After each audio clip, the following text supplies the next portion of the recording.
Mine of knowledge کے معزز سامعین السلام علیکم۔ اللہ سبحانہ و تعالیٰ نے رزق کے 16 دروازے مقرر کیے ہیں اور اس کی چابیاں بھی بنائی ہیں۔ جس نے یہ چابیاں حاصل کر لیں وہ کبھی تنگ دست نہیں رہے گا۔ پہلا دروازہ نماز ہے۔ جو لوگ نماز نہیں پڑھتے ان کے رزق میں برکت اٹھا دی جاتی ہے۔ وہ پیسہ ہونے کے باوجود بھی پریشان رہتے ہیں کیونکہ برکت نہیں ہوتی اس پیسے میں۔ صبح جلدی اٹھ کر نماز فجر ادا کرنے میں بڑی حکمتیں ہیں۔ یہ وقت کائناتی جوہر ایتھر جس سے توانائی اور برکتیں تقسیم ہوتی ہیں اور لاشعوری دماغ براہ راست ایتھر سے رابطہ کر کے وہ سب کچھ آپ کی زندگی میں ظاہر کر سکتا ہے جو آپ چاہتے ہیں۔ اس کے لیے آپ کو صبح نماز فجر کا اہتمام پابندی سے کرنا ہوگا۔ جب حیا علی الفلاح کہا جاتا ہے اذان میں تو اس کا یہی مطلب ہوتا ہے کہ آؤ نعمتیں، رحمتیں اور برکتیں لوٹ لو، مگر انسان غافل رہتے ہیں۔ حضور علیہ السلام کا ارشاد ہے کہ میری امت کے لیے دن کے پہلے حصے میں برکت رکھی گئی ہے۔ یہ حدیث کا مفہوم ہے۔ سامعین کرام، ہمارے چینل پہ رابن شرما کی کتاب 5 AM کلب کا خلاصہ بھی موجود ہے، جس میں وہ ہندو رائٹر یہ لکھتا ہے کہ صبح کے حصے میں بڑی فراوانی کا وقت ہوتا ہے اور جو کوئی سائنٹیفکلی اس نے پروف کیا ہے کہ جو کوئی صبح اٹھتے ہیں لوگ 5 AM کلب کے ممبرز بن کے تو وہ ہمیشہ اپنی زندگی میں کامیابی حاصل کرتے ہیں۔ آپ ہماری چینل کے اوپر اس کا خلاصہ دیکھ سکتے ہیں۔ اگلا دروازہ استغفار ہے۔ جو انسان زیادہ سے زیادہ استغفار کرتا ہے، توبہ کرتا ہے، اس کے رزق میں اضافہ ہو جاتا ہے اور اللہ اسے ایسی جگہ سے رزق دیتا ہے جہاں سے اس نے کبھی سوچا بھی نہیں ہوتا۔ مولا علی علیہ السلام ایک جگہ تشریف فرما تھے اور بڑے بڑے صحابہ کرام بھی وہاں موجود تھے۔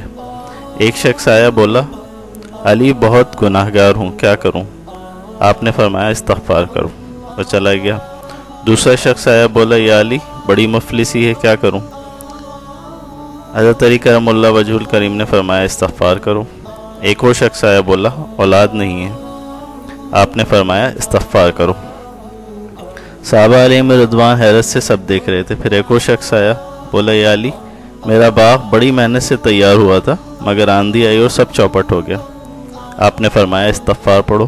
ایک صحابی نے حضرت علی کرم اللہ وجہ الکریم کے گھٹنے پہ ہاتھ رکھا کہ یہ سب کو ایک ہی وظیفہ بتاتے جا رہے ہیں، کیا ماجرا ہے؟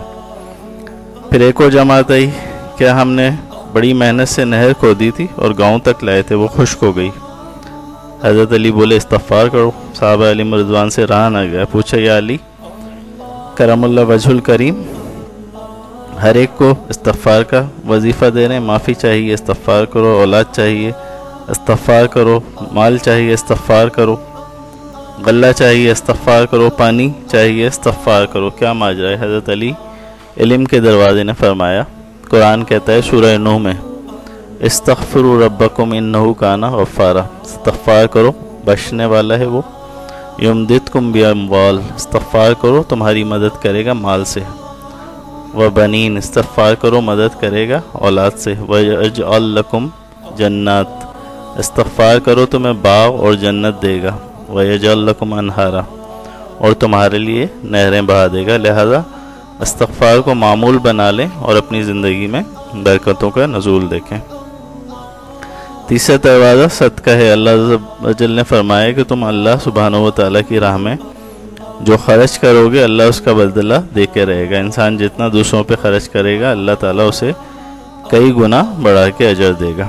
صدقہ و زکوٰۃ برکتوں کا بڑا ذریعہ ہے اور آپ کون سا اپنے پاس سے دیتے ہیں؟ اللہ سبحانہ و تعالیٰ کے دیے مال سے اس کی مخلوق کو دینے کی عادت بنائیں۔ چوتھا دروازہ تقویٰ اختیار کرنا ہے۔ جو لوگ گناہوں سے دور رہتے ہیں اللہ تعالیٰ ان کے لیے آسمان سے رزق کے دروازے کھول دیتے ہیں۔ احادیث کے مطابق زنا، رشوت، سود، بد اخلاقی منفی توانائی کا ذریعہ ہونے کی وجہ سے بدحالی اور بے برکتی کا سبب بنتے ہیں۔ پانچواں دروازہ کثرت نفلی عبادت ہے۔ جو لوگ زیادہ سے زیادہ نفلی عبادت کرتے ہیں اللہ ان پہ تنگ دستی کے دروازے بند کر دیتے ہیں۔ اللہ سبحانہ و تعالیٰ کہتا ہے اگر تو عبادت میں کثرت نہیں کرے گا تو میں تجھے دنیا کے کاموں میں الجھا دوں گا۔ لوگ سنتوں اور فرض پر توجہ دیتے ہیں، نفل چھوڑ دیتے ہیں، جس سے رزق میں تنگی کا سبب بنتا ہے۔ چھٹا دروازہ حج اور عمرے کی کثرت کرنا ہے۔ حدیث میں آتا ہے حج اور عمرہ گناہوں اور تنگ دستی کو اس طرح سے دور کر دیتے ہیں جس طرح آگ کی بھٹی سونا چاندی کی میل دور کر دیتی ہے۔